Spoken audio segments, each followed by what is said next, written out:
నమస్తే ఫ్రెండ్స్, నేను మీ కుమార్. ముందుగా మన ఛానల్ని ఇంకా ఎవరైనా సబ్స్క్రైబ్ చేయని వాళ్ళు ఉంటే ఛానల్ని సబ్స్క్రైబ్ చేయండి. మన ఛానల్లో మెయిన్ న్యూస్లు, ఇంపార్టెంట్ కంటెంట్ మాత్రమే వస్తుంది. ఆసక్తి గల వారందరూ, వీడియో చూస్తున్న వాళ్ళందరూ కూడా ముందుగా మన ఛానల్ని అయితే సబ్స్క్రైబ్ చేయండి. ఇంకా టాపిక్లోకి వెళ్తే, మన భారతదేశంలో ప్రజల చేతుల్లో ఉండే అతిపెద్ద ఆయుధం ప్రజాస్వామ్యం. ఈ ప్రజాస్వామ్యాన్ని కాపాడడానికి అనేక చట్టాలు ఉన్నాయి, అనేక నియమాలు ఉన్నాయి, అనేక నిబంధనల ద్వారా ఈ చట్టాలని, రాజ్యాంగాల్ని కాపాడుతున్నారు, ఈ ప్రజాస్వామ్యాన్ని కాపాడుతున్నారు.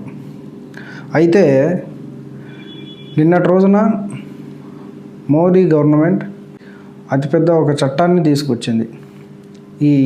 ఈ నిర్ణయం ఏంటంటే, రాజకీయంగా ఉన్నటువంటి ఏదైనా నాయకుడు, అది ముఖ్యమంత్రి కానీ, మంత్రి కానీ, ప్రధానమంత్రి కానీ, ఎవరైనా కానీ 5 ఏళ్ల శిక్షకు అర్హుడైన కేసులో ఉండి, లేదంటే ఒక 30 రోజులు జైల్లో ఉంటే ఎటువంటి నోటీసులు అనేవి లేకుండా, ఎటువంటి ముందు చర్యలన్నిటి లేకుండా నిర్దాక్షిణ్యంగా అతని పదవిలో నుంచి తీసేసే చట్టం ఇది. ఇది వినగానే ప్రజలందరికీ కూడా చాలా ఆనందం అనిపిస్తుంది. ఎందుకు అంటే, చాలా మంచి చట్టం, చాలా మంచి నిర్ణయం అనిపిస్తుంది.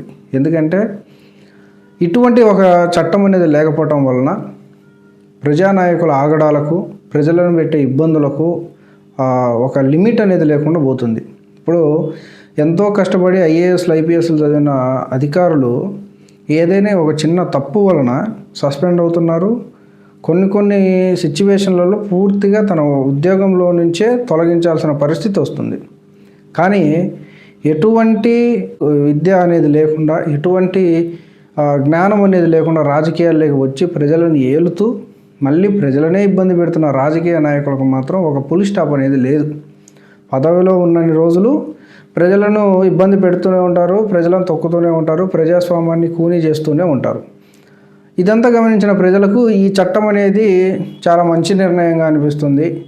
అది చాలా బాగుందనే భావన ప్రజలకు కనిపిస్తుంది. అయితే ఈ బిల్లు వెనుక ఉన్న ముఖ్య ఉద్దేశం ఏంటంటే, ఒక నాయకుడు తప్పు చేసి మళ్ళా పదవిలో కొనసాగడం అనేది న్యాయం కాదనేది ఒక భావన. ఇలా తప్పు చేసిన నాయకుడు మళ్ళీ ప్రజలకు ఎటువంటి న్యాయం చేస్తాడు, ప్రజలకు పాలన అనేది ఎలా న్యాయబద్ధంగా ఇస్తాడు అనేది కూడా ఒక భావన ఉంటుంది. ఎందుకంటే తప్పు చేసిన నాయకుడు మళ్ళీ అధికార మదంతోనో, లేదంటే తన దగ్గర డబ్బు ఉందన్న మదంతోనో ప్రజలను ఇంకొంచెం ఇబ్బందులకు గురి చేయొచ్చు.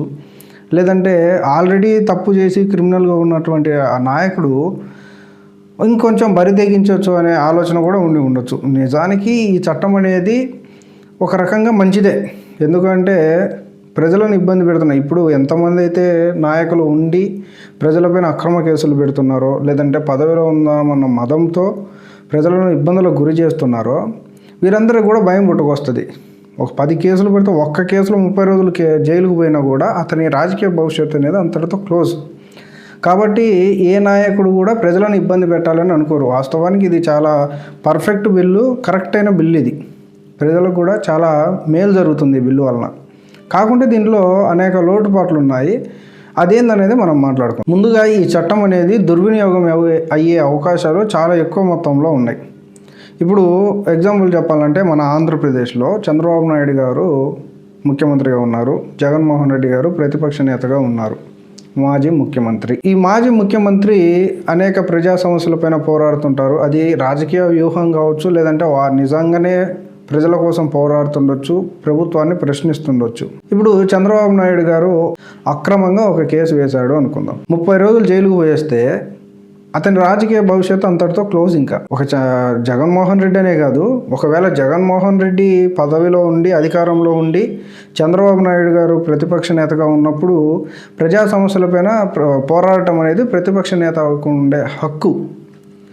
ఈ హక్కు ద్వారా ప్రజా సమస్యలపై ప్రభుత్వాన్ని ప్రశ్నిస్తున్న నేపథ్యంలో అధికారంలో ఉన్నటువంటి ఏ నాయకుడైనా కానీ ప్రతిపక్ష నేతపై ఒక అక్రమ కేసు పెడితే, ఆ కేసు వలన 30 రోజులు జైలుకు వెళ్ళేస్తే ఆడితో ఇంకా అతని రాజకీయ జీవితానికి సమాధి పడుతుంది. మరి ప్రజా సమస్యలపై క్వశ్చన్ చేసేది ఎవరు? పడ్డది అక్రమ కేసు. ఏ కేసు అయినా, అక్రమ కేసు అయినా, న్యాయబద్ధమైన కేసు అయినప్పటికీ అతని రాజకీయ భవిష్యత్తుకి ఆడితో అయితే పులి స్టాప్ కన్ఫామ్. మరి అతని రాజకీయ భవిష్యత్తు పోయాక మరి ప్రభుత్వాన్ని క్వశ్చన్ చేసే వాళ్ళు ఎవరు ఉంటారు? ఈ రీతిలో ఈ చట్టం అనేది అధికార దుర్వినియోగం అయ్యే అవకాశం అనేది ఉంది, ఎక్కువ మొత్తంలో కనిపిస్తుంది. ఇలా అన్యాయం జరుగుతుందనే భయంతో కూడా ప్రజా సమస్యలపై పోరాడటానికి, ప్రజా సమస్యలపై మాట్లాడడానికి ముందుకు రాకపోయే అవకాశాలు కూడా చాలా ఎక్కువ మొత్తంలో ఉన్నాయి. అయితే మన న్యాయ వ్యవస్థలో ఒక సూత్రం అనేది ఉంది. అదేంటంటే, నేరం నిరూపితమయ్యే వరకు ప్రతి ఒక్కరూ నిర్దోషులే. అర్థమైందా? ఇప్పుడు ఏ కేసు మీద పోయినప్పటికీ ఆ కేసులో ఎవరినైతే నేరస్తుడిగా నిలబెట్టినరో అతని మీద ఆ నేరం అనేది కన్ఫర్మ్ అయ్యేంత వరకు అతను కూడా నిర్దోషి కిందనే. ఈ సూత్రం వలనే చాలామందికి న్యాయం జరుగుతుందని కూడా మనం అనుకోవచ్చు. ఇప్పుడు ఈ బిల్లు వలన ఎవరైనా జైలుకు 30 రోజులు జైలుకు వెళ్తే అది నిర్దోషి అని ప్రూవ్ అయినా కాకపోయినా 30 రోజులు జైలుకు వెళ్ళటం వలన ఈ రీతిలో కూడా ఈ చట్టానికి ఒక దుర్వినియోగం అయ్యే అవకాశం కనిపిస్తుంది. అయితే ఈ చట్టం అనేది బలంగా ఉండాలి, ఎటువంటి తప్పులు జరగకుండా ఉండాలి అంటే ఇందులో కొన్ని జాగ్రత్తలు తీసుకోవాల్సిన అవసరం ఎంతైనా ఉంది. అదేంటంటే, ఏ రాజకీయ నాయకుడి పదవి అయితే తీసేయాలో అది కోర్టు అనుమతితో పదవి తీసే వెసులుబాటు అనేది కల్పించాలి. తర్వాత వచ్చేసి ఇది నిజంగా ఆ నాయకుడిపై ఉన్న కేసు అనేది తీవ్రమైన కేసు, ఇతని పదవిలోంచి తొలగించాలనేది కూడా కోర్టే నిర్ణయించే విధంగా వెసులుబాటు కల్పించాలి. ఇకపోతే ఆ నాయకుడిపై ఉన్న కేసు అనేది ఏదైనా ఒక స్వతంత్ర న్యాయ సంస్థ జ్యుడిషియల్ రివ్యూ దాన్ని గమనించాలి, పరిశీలించాలి, వాళ్ళు కన్ఫర్మ్ చేయాలి.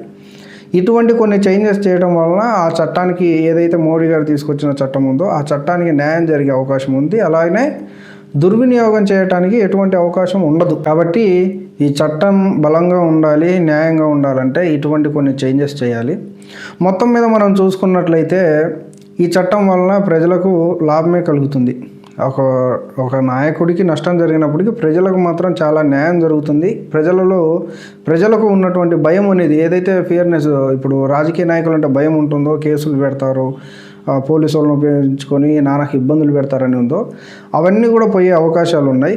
కాబట్టి ప్రజలకు మేలే జరుగుతుంది. కాకుంటే ప్రజల కోసం పోరాడే నిజమైన నాయకులకు అన్యాయం జరుగుతుంది. కాబట్టి కొన్ని చేంజెస్ అనేవి ఇప్పుడు మనం మాట్లాడుకున్న రీతిలో కోర్టుకు, ఈ చట్టాన్ని పూర్తిగా కోర్టుకు అప్పగించేలాగున చర్యలు తీసుకోవాలి.